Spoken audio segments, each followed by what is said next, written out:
We are in our second week of our faith series and looking at faith from the point of being a verb, the idea that God is going to lead us to do something with our faith, not just to internalize it. And we get that, God wants to do a work in us, but He also wants to do a work through us. And so we've kind of been in 2 Kings, and we're kind of working through this Elisha story.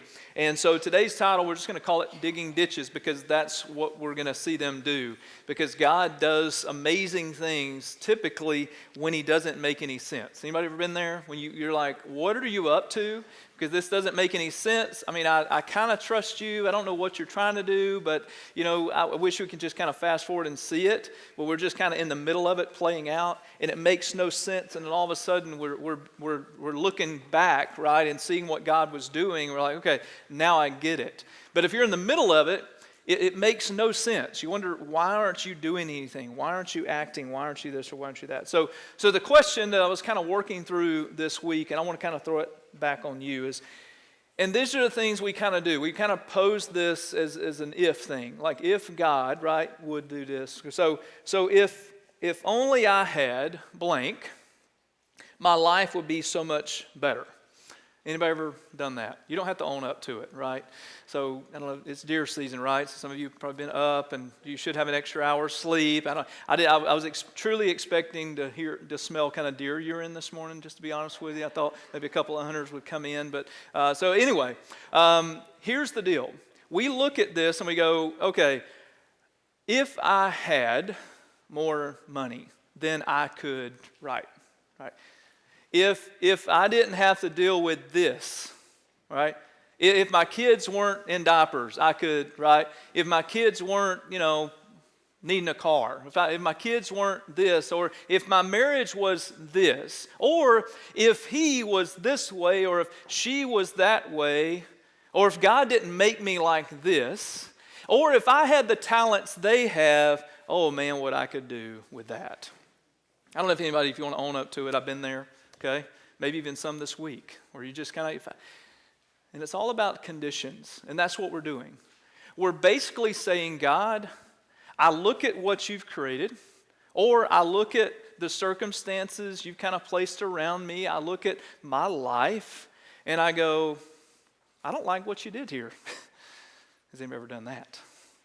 I don't agree with this. Whether we own it or not, we've all been in times where we kind of want our needs to be fixed. We demand that God fix this. We demand that God fix them. We demand that God fix me, transform me, change this situation. And we have this in our minds that He's supposed to fix it this way, but what if He fixes it, but it's not the same way we would have fixed it? Well, what if it works out, but it's Him working it out, but it didn't work out according to our plan? And then all this stuff starts happening, and so what's our reaction? Even when God is in the middle of fixing it, or fixing them, or fixing us, our reaction typically tends to be, why me? Why are you allowing this to happen? Here's God's simple response to that. God is really saying, when we ask Him, why me? He's simply challenging us to trust Him. That's what it really all boils down to. It all comes down to, do we trust Him? Do we trust the people that we love? Do we trust that this is part of God's doing and I'm on board with it? I was reminded, I don't know if you've read C.S. Lewis much, but one of his great, which has a lot of great works, right? You can debate which ones are better, but Chronicles of Narnia. Amy reads this to her class each year in third grade and kind of makes the room all Narnia, right? And it's really cool to kind of go in there. And I was reminded of this conversation because we kind of go through this every year, and there's a conversation between Lucy and Aslan. Aslan is supposed to be Jesus' big lion, if you've seen the movie or read the book. And here's the conversation. Lucy begins it. She says, why didn't you show yourself? Why couldn't you come roaring in and save us like last time? And Aslan says, things never happen the same way twice.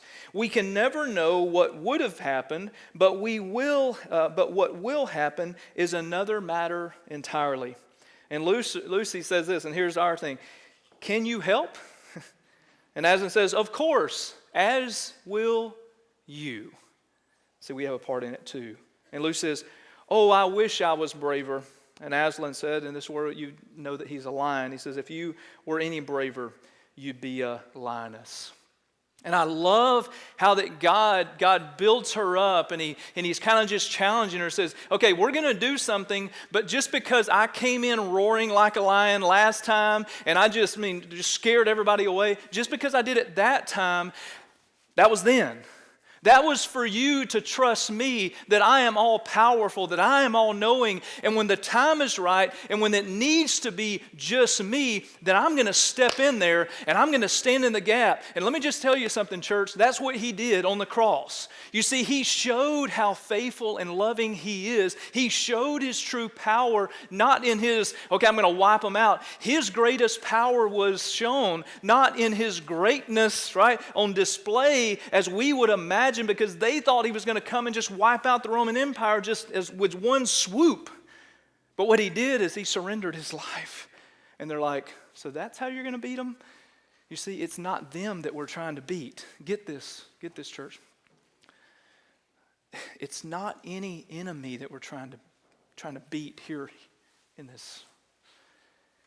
It's sin. It's the one enemy. It's the one enemy. And the only way that Jesus could defeat that enemy is by surrendering his life and paying the sacrifice. And if you've read the Chronicles of Narnia, you know that story as well. He lays down his life for those he loves. He wants to stretch us in our faith. And if we knew what was going to happen before it happened, one, we wouldn't really need faith. And then two, where would we learn? What would stretch us if we knew what was coming? We could adjust. But what if God, the reason why he doesn't show us his plan, all of it, all at once, what if it's all about you trust me? So if you're taking notes, your greatest need becomes a blessing. I know that's hard to swallow, maybe depending on where you are, when it drives you to depend on God. And I was thinking just for me, most of you know my story, my life, and just one part of it, I was thinking just because we're kind of dealing with some stuff with our family, and I was thinking about just, coming from a broken home at an early age, and then late in life, seeing divorce kind of come again, and when I think about that being a blessing, how can that, and it wasn't like I would choose that, and I enjoyed that at all, but I think about it causes me to depend on God because I know the enemy truly is prowling. That he is truly out to destroy everything and everyone in every relationship. And so what it causes me to do when things arise, in every relationship, when things arise, it causes me to go, I don't want that. So I'm going to do everything I can, and you hope and you pray that the person that you're with is doing the same thing, because you have to go together in that. And so when I think of what that looks like for me, I think of what if some of the heartaches, what if some of the toughest seasons in our life, if we trust him, if we run to him, if we depend on him, will truly in the end become our biggest blessing. Why? Not because of our power, but because we depended on him. There were 3 kings against one Moabite king, and it seemed obvious who would win, right? There's 3 against 1, but the 3 kings who were fighting for God's people and in God's name, at least that's what they said, they found themselves wandering around for 7 days without any water and any sign of rain, and that's where we pick up our story in 2 Kings chapter 3, verses 9 through 12. So the king of Israel set out with the king of Judah and the king of Edom.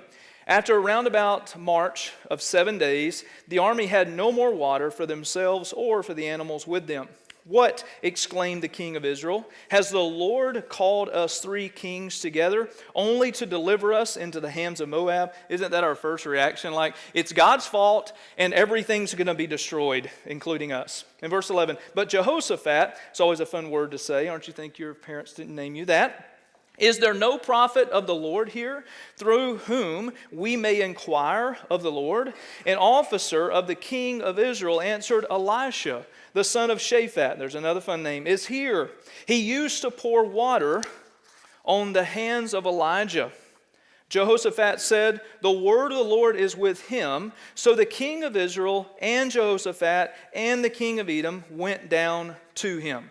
Now, why would this officer think of Elijah and then attach to Elijah? What he's remembering is that Elijah was part of a time where they needed some rain, and it was a season of drought, and there was no sign of rain, no clouds in the sky. And so what happened is Elijah called on the name of the Lord, and then he's calling on the name of the Lord. He kept praying, and all of a sudden he sends these two messengers like, do you see any signs of rain? And then they just kind of go back and forth. And all of a sudden they see this just small speck of a cloud forming in the distance. And then all of a sudden it just becomes bigger and bigger. And all of a sudden it comes, and rain comes. And it's just a miracle. And they watch how God works and how God moves. And he did that through this guy, Elijah. And what they begin to think, okay, well, Elisha is serving Elijah. He served him. He helped him wash his hands. He was a servant, so he was in training. So if he's been close to the guy who could do that, and we need rain, then Elisha, maybe he has the same power that Elijah had. And they're also assuming God's going to do the exact same thing the exact same way. What you need to understand is even though these three kings were leading God's people into battle, they weren't really worshiping God personally. They had it all planned out. But yet instead of seeking God and instead of having that personal, okay, God is part of this, they found themselves leading and then essentially being lost and thirsty and everybody complaining, and you could imagine in the desert and no water. They were stepping out into battle without the power and the hand of God. They worked out this great, tremendous military plan. 3 kings, 3 armies against 1. It was all planned out. But the problem is they'd only planned for enough water for just a few days. They stepped out with a plan, and it looked good. But they didn't bring God into the equation and make sure that he was not just blessing this and guiding this, because later on we're going to see that they said that God was leading them in this, but yet somewhere along the way, they begin to depend, okay, these are my plans, this is going to work, it makes sense. I don't know how many of you have been there before where, okay, it's planned out, this makes sense, my marriage is in order, my parenting is in order, I'm doing it the way the book says, I'm following all these guidelines, my finances are in order, but all of a sudden something happens, and then you're like, well, I had this plan, but then when you begin to think about it, not to get all legalistic, but when's the last time we just kind of brought God into our plans? When's the last time we made God a priority? And what if sometimes our plans become our guide rather than God being the God of our plans? That we're constantly checking in on him and say, God, I know last week this was the plan. I know that last year this is the way you worked. I know that, but is there something new you're trying to do? Is there something new and something fresh you want me to work on? Is there a blind spot that I may not be aware of?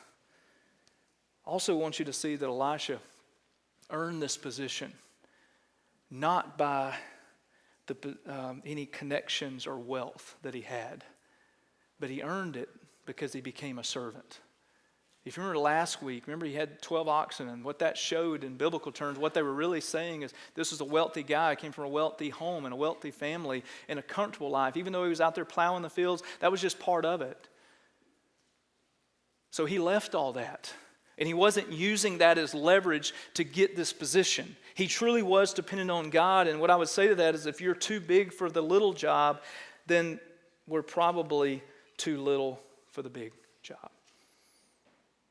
If you're looking for a place, God, I want to serve, I want to do something for you, and there's no position that's been laid out before you, it's been clear, then you know what you need to start doing? This is what I've had to do in times before God placed me here was I find a seat and I get in it. I find a spot, I find something to do and I do it.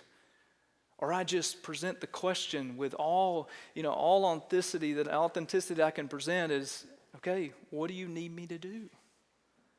Not just to God, but to people around us. Find a need and then step into it. Instead of waiting on, well, this person needs to do this and y'all need to, no. What is God leading me to do? I think the most powerful thing we can do in leading for God and influencing people for God is not to sit and wait, but to step up and do something. 2 Kings chapter 3, 13 and 14. Let's pick up the story again. Elisha said to the king of Israel, "Why do you want to involve me?" Basically saying is, you started this without me, so why are you calling me now?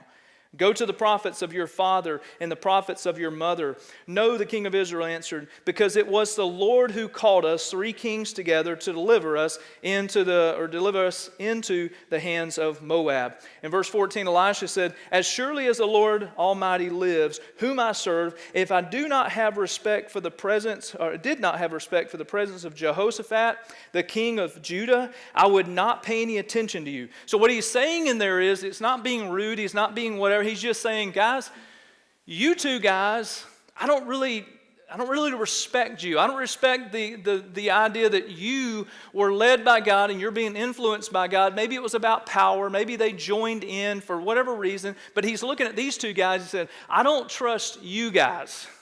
I don't trust that you're following the Lord completely as you say. But this guy, Jehoshaphat, I believe that his heart is pure. I believe that he is in this for all the right reasons. So because of him, I will step in. I will ask God to do what he does. In verse 15, he says, but now bring me a musician. Now, what is the point of that? Is there any power in some musician? Is there any power in some song? Or, you want to ask, well, what kind of music was it? What kind of song was it? We don't really know. It was just a musician. And what we didn't understand about this time and the way the prophets work, what they're calling on is that was their way to usher in the presence of God. And I'm not saying that, there's a reason why Jesus didn't have a worship service and he didn't build a church, because he wanted us to debate and just kind of say, well, how's this thing going to work? Well, they're doing it well. We're doing it well.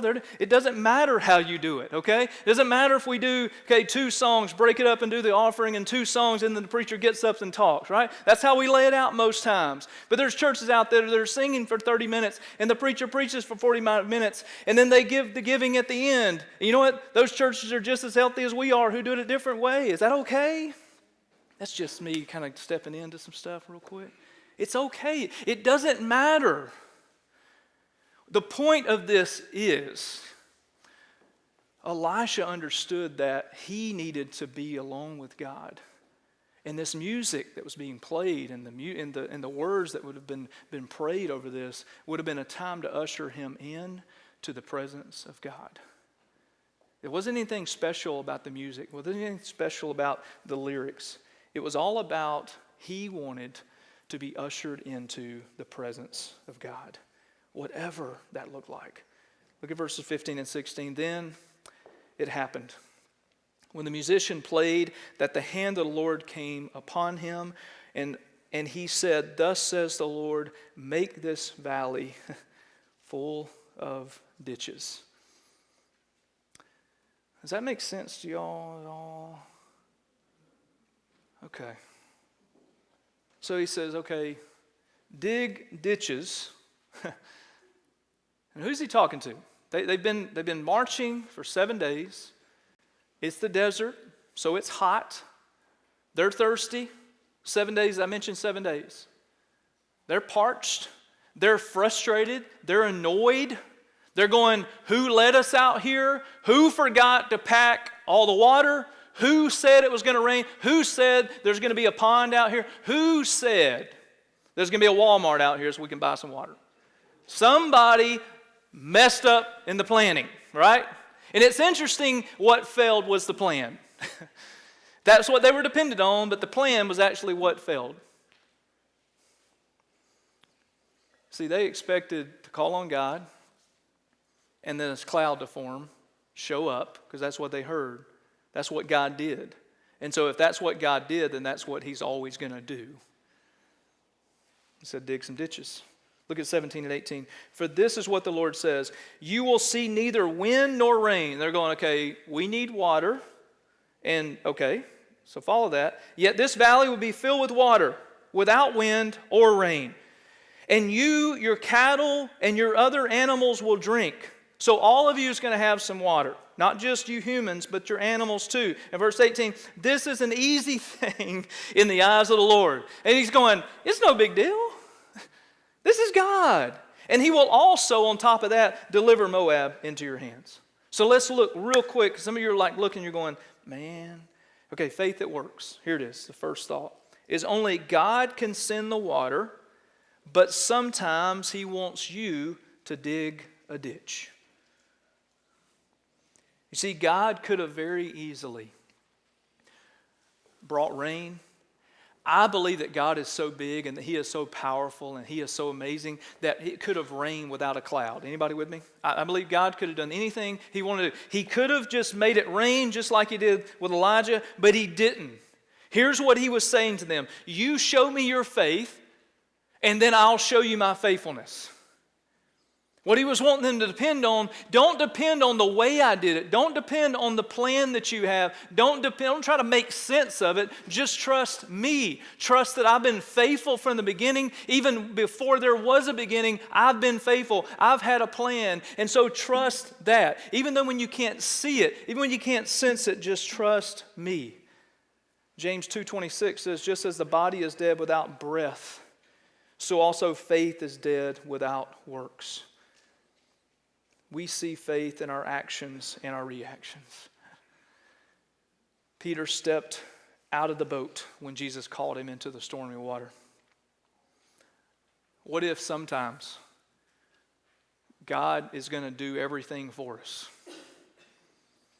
That's what he did to save you. He did everything. You had nothing to do with that. You have nothing to brag about with your salvation.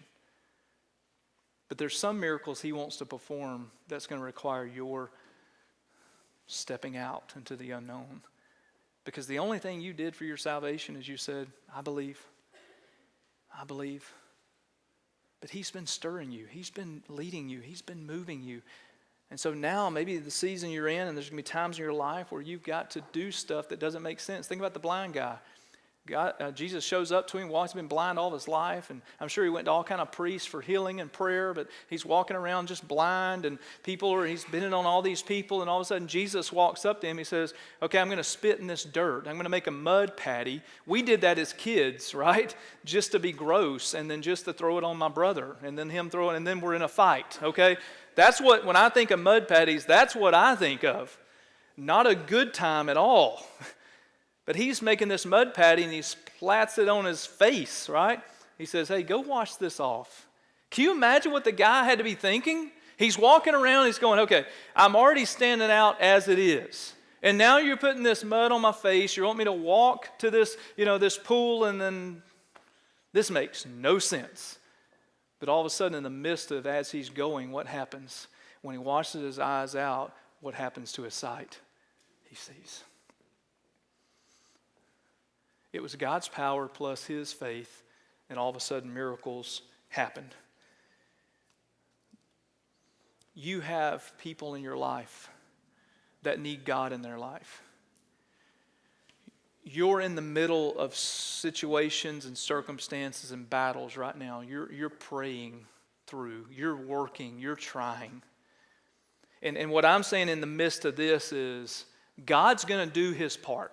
He is going to send the water. He's the only one who can heal that relationship. He's the only one that can fix your finances for real. He's the only one that can save that loved one of yours. He's the only one that can restore that person from that addiction that keeps pulling them down into the pit. He's the only one who can truly transform anyone. And he's the only one who can give us a way out when we face temptation, because no matter how close we get to God, we're always going to face temptation. He's the only one. So are we stepping into his plan, or are we just doing our thing and saying, God, fix this when it goes wrong?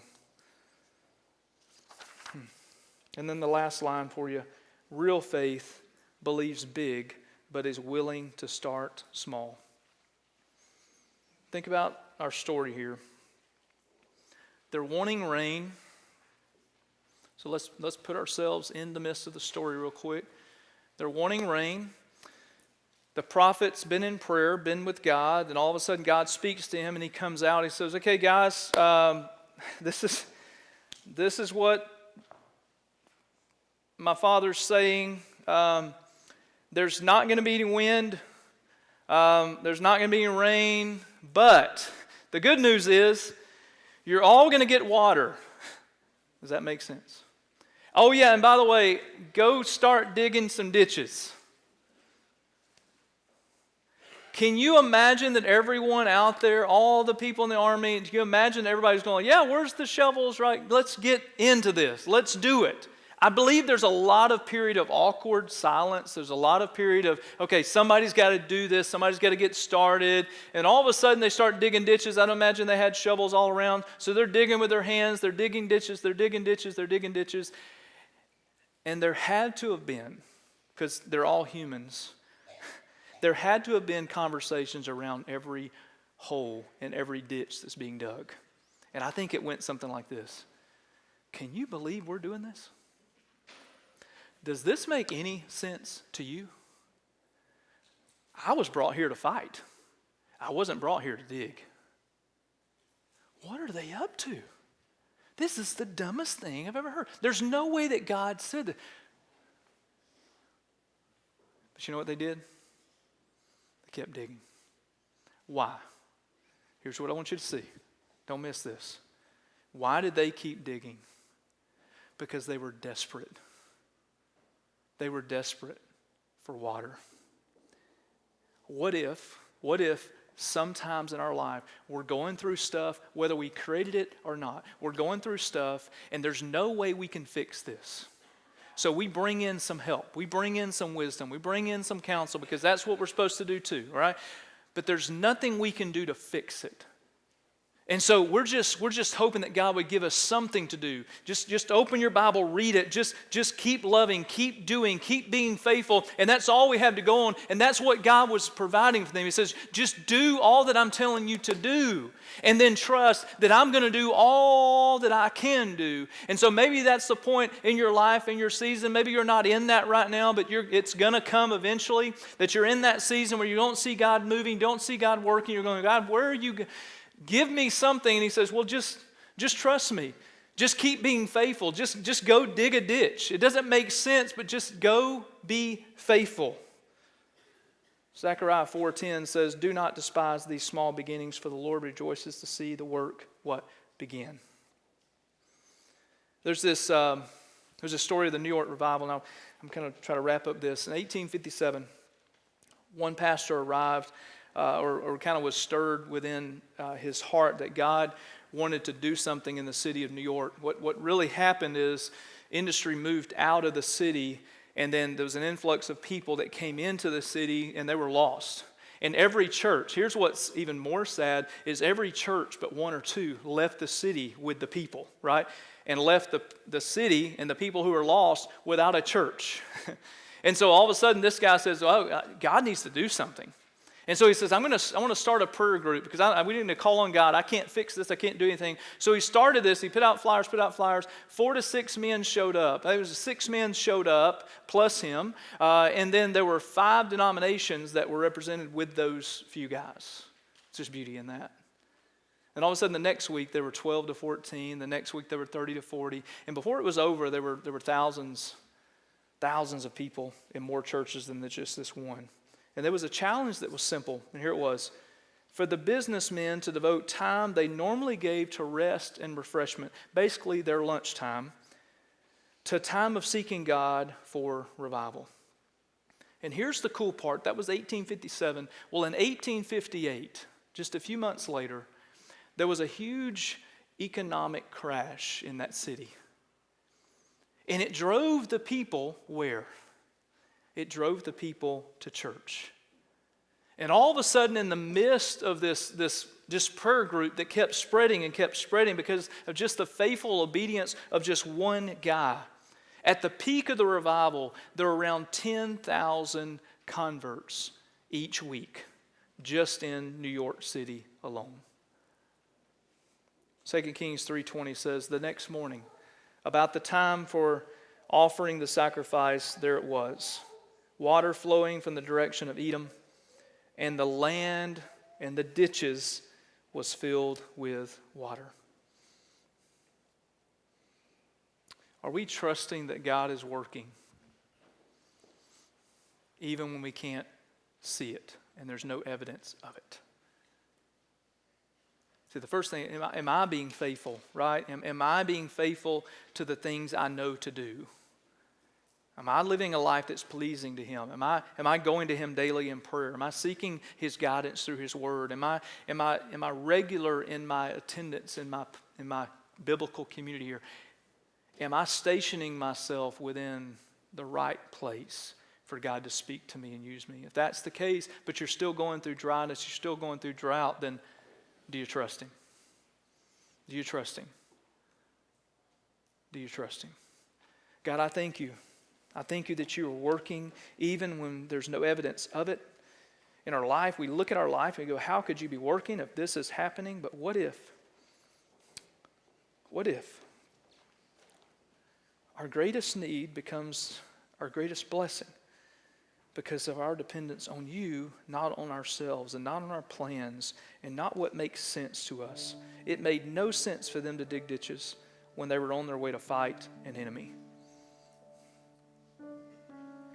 But the problem was they left out into battle without Your power. So God, help us not to begin a day, not to go through a day, not to end a day without making sure that You are God of this moment in our lives, that You are God of this season, that You are God of this day.